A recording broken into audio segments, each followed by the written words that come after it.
अस्सलाम वालेकुम।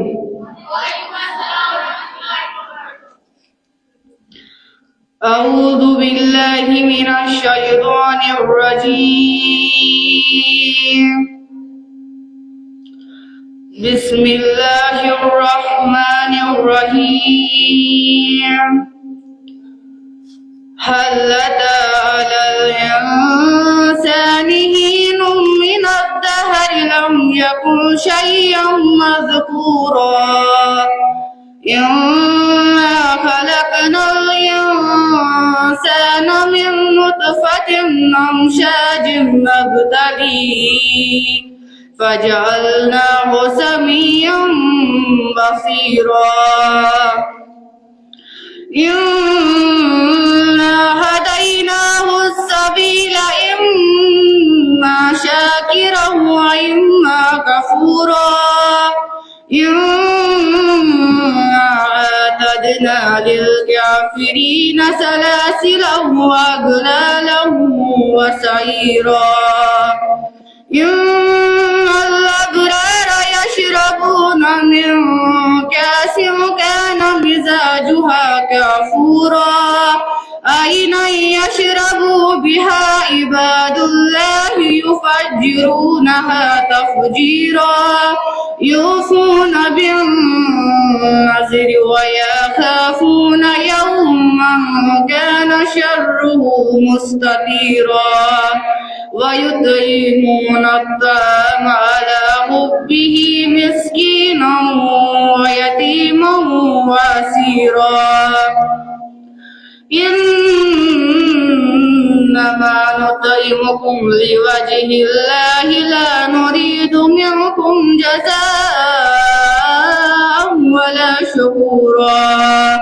إنا نخاف من ربنا يوما عبوسا قمطريرا فوقاهم الله شر ذلك اليوم ولقاهم نظرة وسرورا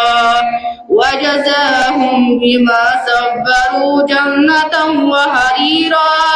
متكئين فيها على الأرائك لا يرون فيها شمسا ولا زمهريرا ودانية عليهم ظلالها وذللت قطوفها تذليلا ويطاف عليهم بآنية من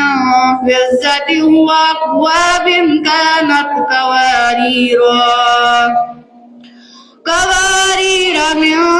فضة قدروها تقديرا ويسقون فيها كأسا كان مزاجها زنجبيلا عينا فيها تسمى سلسبيلا ويطوف عليهم ولدان مخلدون إذا رأيتهم حسبتهم لؤلؤا منثورا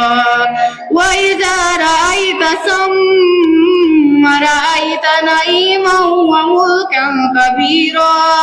عاليهم ثياب سندس خضر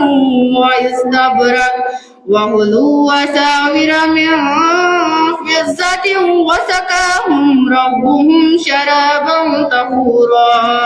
إن هذا كان لكم جزاء وكان سعيكم مشكورا إنا نحن نزلنا عليك القرآن تنزيلا صدق الله العلي العظيم.